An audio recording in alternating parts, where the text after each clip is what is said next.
प्रिय विद्यार्थियों, ई लेक्चर में आपका स्वागत है। आज हम कौटिल्य के परराष्ट्र संबंधों से संबंधित विचारों का अध्ययन करेंगे।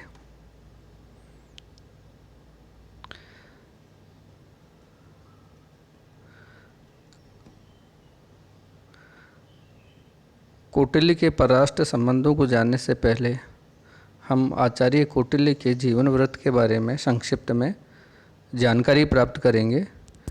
कौटिल्य का पूरा नाम विष्णुगुप्त कौटिल्य था। उसे चाणक्य भी कहा जाता है। कौटिल्य के कालक्रम को लेकर विद्वानों में मतैक्य का अभाव पाया जाता है, अर्थात उसके जन्म और समय को लेकर विद्वानों में एक मतता का अभाव पाया जाता है। सामान्यतः उसका जो काल है वो 400 से 300 वर्ष ईसा पूर्व माना जाता है। अब हम कौटिल्य के परराष्ट्र संबंधों का अध्ययन करेंगे। कौटिल्य ने परराष्ट्र नीति को अत्यधिक महत्व दिया है और उन्होंने परराष्ट्र नीति को राज्य का एक महत्वपूर्ण साधन मानते हुए ये संदेश दिया है कि एक राजा को अपने परराष्ट्र संबंधों को इस प्रकार से संचालित करना चाहिए कि बाह्य आक्रमणों से सुरक्षा हो और आंतरिक रूप से प्रजा सुखी रहे। यदि युद्ध की आवश्यकता भी हो तो उसमें उसे कम से कम हानि हो, इस तरह से उन्होंने परराष्ट्र नीति पर बल दिया है। कौटिल्य ने परराष्ट्र नीति को दो भागों में विभाजित किया है, परराष्ट्र संबंधों का सैद्धांतिक भाग और परराष्ट्र संबंधों का व्यवहारिक भाग। यानी कौटिल्य ने परराष्ट्र संबंधों के पर जो विचार किया है उन विचारों को हम दो भागों में विभाजित करते हैं। एक परराष्ट्र संबंधों का सैद्धांतिक भाग आता है और दूसरा परराष्ट्र संबंधों का व्यवहारिक भाग आता है।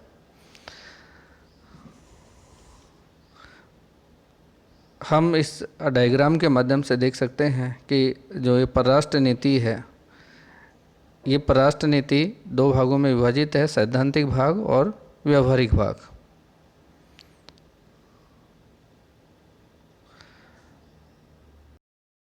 कौटिल्य के परराष्ट्र संबंधों के सैद्धांतिक भाग का अध्ययन करेंगे। कौटिल्य ने परराष्ट्र संबंधों के सैद्धांतिक भाग में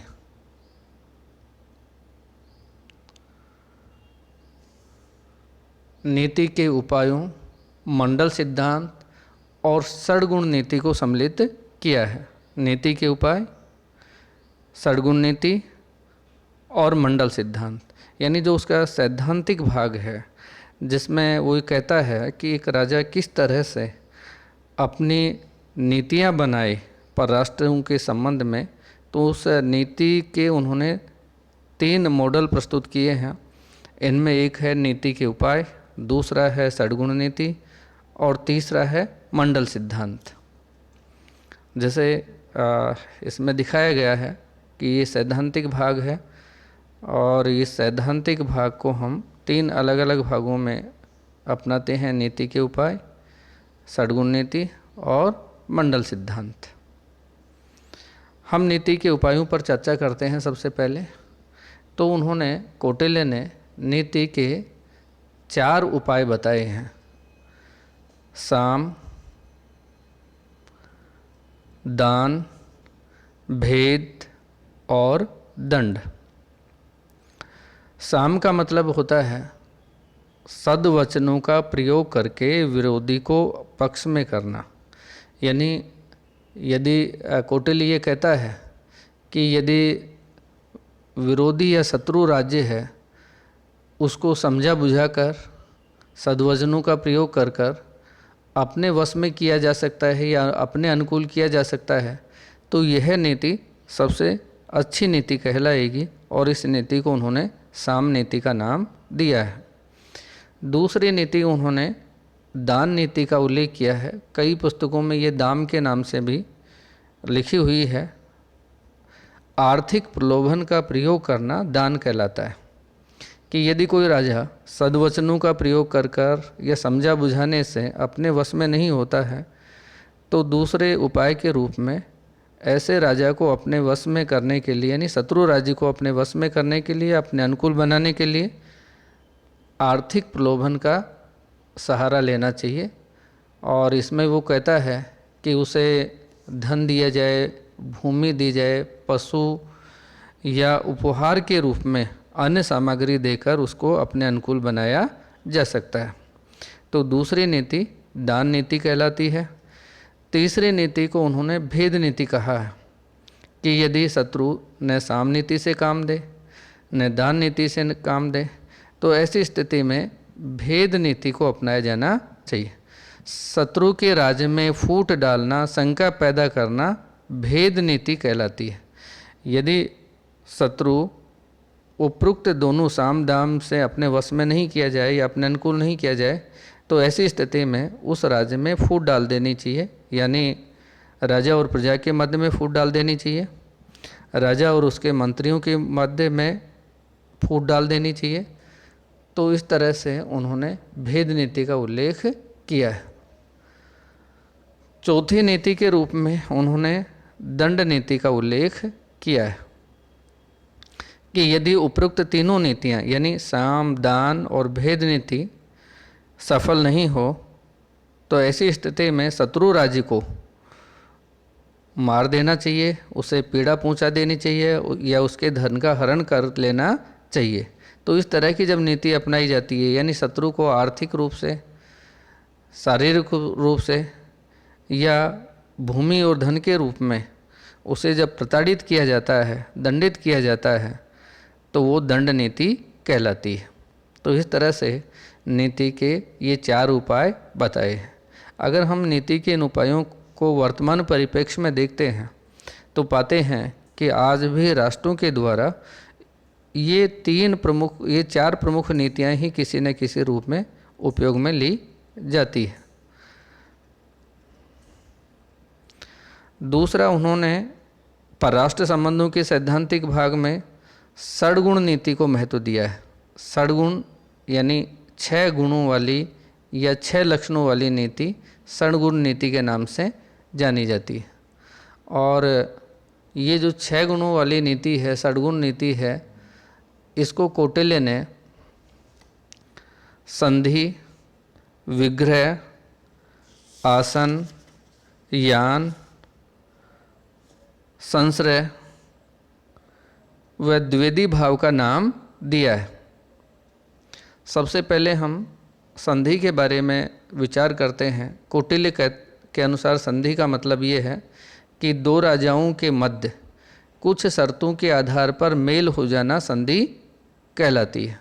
कि जब 2 राजा कुछ शर्तों के आधार पर आपस में समझौता कर लेते हैं तो वो संधि कहलाती है। तो कौटिल्य ने ये कहा है कि राजा को अपने पड़ोसी राज्यों के साथ या शत्रु राज्य के साथ संधि का सहारा लेना चाहिए और उसमें अधिक से अधिक उसे लाभ प्राप्त करने की कोशिश करनी चाहिए।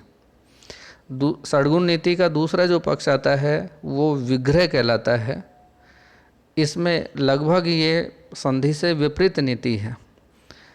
कौटिल्य के अनुसार शत्रु का अपकार करना विग्रह कहलाता है, यानी जो शत्रु है उस शत्रु को नुकसान पहुंचाना, अपकार करना विग्रह नीति का भाग कहलाता है।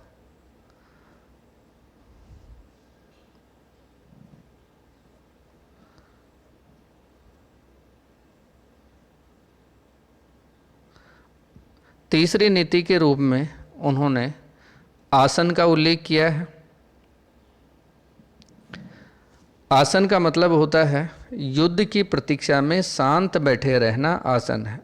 कौटिल्य ये कहता है कि यदि शत्रु शक्तिशाली हो और उसका मुकाबला तात्कालिक रूप से करना संभव नहीं हो तो ऐसी स्थिति में युद्ध की तैयारी करनी चाहिए। लेकिन युद्ध की तैयारी करते करते अवसर देखना चाहिए कि किस अवसर पर युद्ध किया जा सकता है, तो ऐसी स्थिति को उन्होंने आसन का नाम दिया है।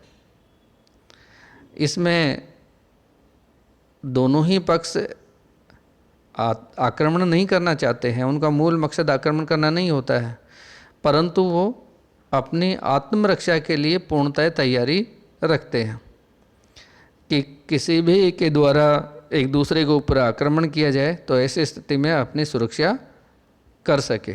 तो इस तरह की जो नीति है वो आसन नीति कहलाती है। कौटिल्य ने आसन के दो भेद बताए हैं, एक विग्रह आसन और दूसरा संधाय आसन।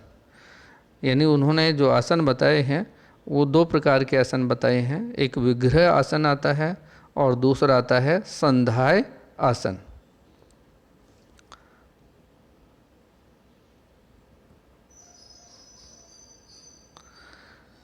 चौथी नीति के रूप में उन्होंने यान नीति का उल्लेख किया है। यान का सीधा सा मतलब होता है शत्रु पर आक्रमण कर देना या चढ़ाई कर देना, यान नीति कहलाती है। और कौटिल्य ये कहता है कि यदि शत्रु निर्बल हो और तो ऐसी स्थिति में यान नीति को अपनाया जाना चाहिए और उस पर तुरंत आक्रमण कर दिया जाना चाहिए। उसमें जब उसे लगे कि उसकी स्थिति मजबूत है और शत्रु को वो आसानी से हरा सकता है, शत्रु का नाश कर सकता है, तो ऐसी परिस्थितियों में उसे तुरंत शत्रु पर आक्रमण कर देना चाहिए। कई बार ऐसा होता है कि शत्रु अपनी आंतरिक समस्याओं में उलझा होता है और ऐसी स्थिति का फ़ायदा उठाकर उस पर आक्रमण कर देना यान नीति कहलाती है। चौथी नीति के रूप में उन्होंने पांचवी नीति के रूप में उन्होंने संश्रय नीति का उल्लेख किया। कौटिल्य के अनुसार संश्रय का मतलब होता है बलवान राज्य की शरण में जाना।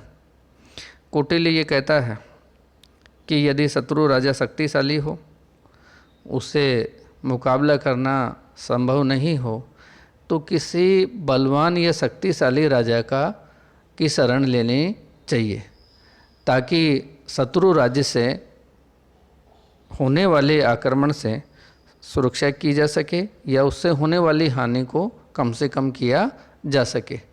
तो इस तरह से यह निर्बल राजा को किसी शक्तिशाली राजा का सहारा लेने या आश्रय लेने की नीति को उन्होंने संश्रय नीति का नाम दिया है। और छठी और अंतिम नीति के रूप में उन्होंने द्विवेदी भाव नीति का उल्लेख किया है। द्विवेदी भाव के अनुसार कौटिल्य कहता है कि द्विवेदी नीति में एक साथ दो विपरीत गुणों या प्रवृत्तियों वाली नीति को अपनाया जाता है, जैसे संधि एवं विग्रह। ये दो अलग अलग गुणों की नीतियां हैं। संधि का मतलब होता है आपस में मेल जोल होना और विग्रह का मतलब होता है शत्रु का अपकार करना या उसे नुकसान पहुंचाना। तो इन दोनों नीतियों को एक साथ अपनाने को कौटिल्य ने द्विवेदी भाव की नीति कहा है, ताकि जो शत्रु है वो भ्रम में पड़ जाए, उसे पता नहीं पड़े कि वो जो राजा है उसके साथ वो क्या करने वाला है। तो इस तरह से दोनों प्रकार की नीतियों को एक साथ काम में लेने की जो नीति है उसको उन्होंने द्विवेदी भाव का नाम दिया है। तो ये षड्गुण नीतियाँ दिखाई गई हैं कि एक राजा अपने परराष्ट्र संबंधों का संचालन करते समय दूसरे राजा के साथ किस प्रकार की नीति अपनाता है, इसके लिए उन्होंने षड्गुण नीति का उल्लेख किया। जहाँ तक परीक्षा उपयोगी प्रश्नों का संबंध है, इस भाग में कौटिल्य के हमने परराष्ट्र नीति के बारे में विचार किया है और इसमें नीति के उपाय और षड्गुण नीति को हमने पढ़ा है। तो इसमें जो प्रश्न परीक्षा की दृष्टि से महत्वपूर्ण बनते हैं वो आपके सामने हैं। पहला प्रश्न परीक्षा की दृष्टि से ये बन सकता है कि कौटिल्य ने परराष्ट्र संबंधों को कितने भागों में विभाजित किया है। जैसा इसका उत्तर स्पष्ट है, आपने पढ़ा है कि कौटिल्य ने परराष्ट्र संबंधों को दो भागों में विभाजित किया है, परराष्ट्र संबंधों का सैद्धांतिक भाग और परराष्ट्र संबंधों का व्यवहारिक भाग। दूसरा प्रश्न इसमें बनता है, कौटिल्य ने परराष्ट्र संबंधों के संचालन के लिए नीति के कितने उपाय बताए हैं। जैसा कि आपने अभी पढ़ा है कि कौटिल्य ने परराष्ट्र संबंधों के संचालन के लिए नीति के 4 उपायों का उल्लेख किया है। साम, दान, भेद और दंड, ये नीति के 4 उपाय हैं। तीसरा प्रश्न, कौटिल्य ने षड्गुण नीति का या कौटिल्य की षड्गुण नीति का उल्लेख कीजिए। तो इसमें हम परीक्षा में इस तरह से लिख सकते हैं कि कौटिल्य ने परराष्ट्र संबंधों के संचालन के लिए 6 गुणों वाली नीति का उल्लेख किया है या 6 गुणों वाली नीति को अपनाने की बात कही है। जैसे संधि है, विग्रह, आसन, यान, संश्रय और द्विविधि भाव। चौथा प्रश्न है, कौटिल्य के अनुसार यान का क्या अभिप्राय है। यान का अभिप्राय है चढ़ाई करना या आक्रमण कर देना, शत्रु राज्य को पर चढ़ाई कर देना या आक्रमण कर देना यान नीति कहलाती है। तो ये परीक्षा की दृष्टि से कुछ महत्वपूर्ण प्रश्न हैं। कल हम मंडल सिद्धांत का अध्ययन करेंगे। आप सभी को धन्यवाद। थैंक्स।